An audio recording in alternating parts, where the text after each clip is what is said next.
Hello, my name is Morgan and welcome back to my channel where I read a bunch and talk about those books.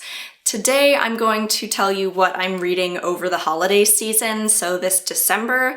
I wasn't going to do a December TBR video because it's December 5th right now, so we're already partway into December. I didn't think I would be reading a lot because I thought that I would be pretty busy with the holiday season and the end of term, but it turns out I actually have a ton of time to read, partially because I'm making a lot of crochet projects for gifts. What am I gonna do while crocheting other than listen to an audiobook? So, despite not thinking I would read very much, I have assembled a TBR list for this month.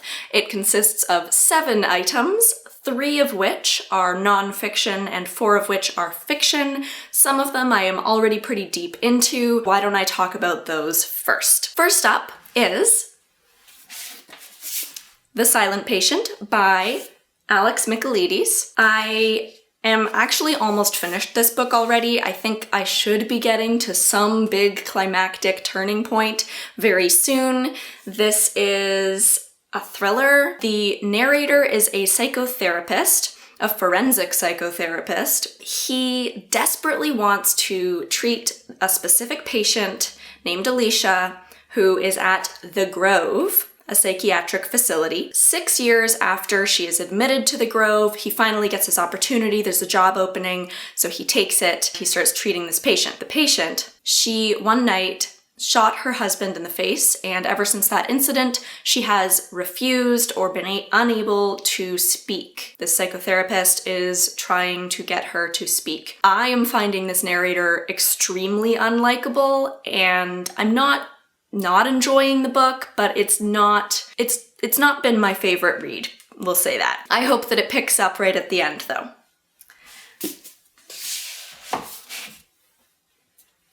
The next one I'm currently reading is the ebook I'm currently reading. I'll usually do one book in print, one book as an ebook, and then one book as an audiobook at one time, so that I always have something to read at each opportunity. Usually the ebooks I will read in bed in the morning or evening. So that book for me right now is Nabokov's Favorite Word is Mauve by Ben Blatt. This is a nonfiction. Ben Blatt is a statistician, and he is mining the statistics of word use in books. The first chapter was all about adverbs, and you can watch my video on Isaac Asimov's use of adverbs that I recently posted to learn a little bit more about Ben Blatt's book. It's very interesting. It's very interesting to read about the statistics of books alongside just simply reading books, so I'm really enjoying that. And then the audiobook that I'm listening to right now is The Orchid Thief. This is by Susan Orlean. She was a writer for The New Yorker. The book was originally an article by her. It centers around the story of John LaRoche. He went to court for stealing some very rare orchids. Susan Orlean started following his life and the illegal business of orchid thieving and reselling. It's a pretty interesting character sketch as well of this man, John LaRoche, who she describes as being the most moral, amoral person she has ever met. Only an hour into that of about a 5-hour audiobook, and I'm really enjoying it so far. The main reason I picked this up, though, it's not totally random, although interestingly, I have another book on my shelf called Favored Flowers, Culture and Economy in a Global System by Katherine Ziegler, which is also about the flower trade, in this case the business of cut flowers. But it's not totally random that I picked up The Orchid Thief. I recently watched I'm Thinking of Ending Things, and then I bought the book I'm Thinking of Ending Things by Ian Reid. I really love Ian Reid's writing style, and I really love Charlie Kaufman's movie adaptations of books, and he has a movie adaptation of The Orchid Thief called Adaptation that's all about him trying to adapt The Orchid Thief for a movie, and so I want to read the reference material before I go and watch Adaptation. So that's what I'm working through right now. Next up, I will talk about one that is probably pretty obvious if you watched my previous video, which is Second Foundation by Isaac Asimov. This is the 3rd book in his trilogy, the Foundation novels. There are other books in the Foundation series that were written many, many years after the original trilogy, I'm mainly interested to read the original trilogy. Maybe I'll get around to the rest of the series one day, but I really want to finish the trilogy this year because next year the TV series for Foundation comes out.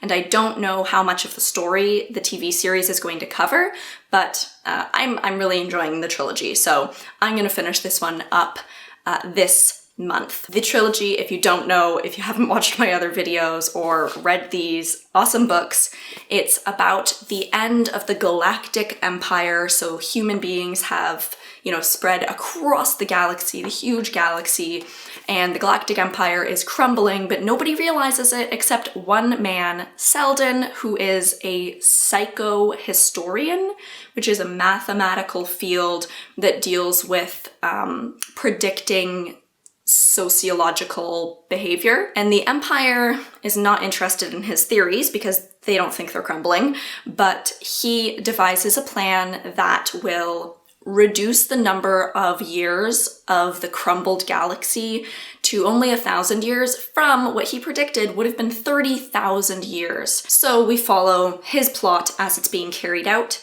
That's the first book, really, just going through different sociological concepts as the world tries to rebuild itself. The second book, I hope I'm not spoiling anything here, is about what happens if an individual interferes with the plans of society. And the third book, the second book ended on a bit of a cliffhanger, so the third book, I believe, is going to be them trying to find the second foundation, because Selden did create 2 foundation planets at either end of the galaxy to carry out his plan. So hopefully in this book we finally get to know a little bit more about the second foundation. Another book that I'm super excited to read this month, and I've wanted to read for a while now, but I didn't have a copy of the book and the libraries were closed, but now I do have a copy of the book, is Untamed by Glennon Doyle. I've heard awesome things about this book. I've had it recommended to me by multiple people, and it's beautiful. So I'm very excited to pick this one up. When I originally wanted to read Untamed, I settled for Love Warrior, Glennon Doyle's previous book, instead, because I had the audiobook of that one. And I did enjoy that book, but I think I'm gonna like this one more. Love Warrior was about her childhood, her high school days, and her college days when she was struggling with addiction and bulimia, and it was a really trying time for her. And then she met a man who she married and had children with, but things didn't go according to plan. And the end of the memoir sort of left it on a note of, will she stay with him or will she not stay with him? Will they be able to repair all of the damage that has been caused? This book apparently answers that question because she meets and falls in love with another woman and presumably starts living her true purpose, her true life, her true self. 2 more books which I only heard about literally within the past couple days, but one of them I was like, that sounds like a premise very fit to my reading interests. I heard about this book originally on Naya Reads and Smiles YouTube channel, and that book is Convenience Store Woman by Sayaka Murata, and it's been translated into English. I don't know a whole lot about this book because I just learned about it the other day, but it's about a woman who works at a convenience store, loves working at a convenience store, works there for many, many years, but then starts to become pressured by her family and the people around her to get married, find a husband, probably have a different job. She starts to feel the pressure of society raining down on her.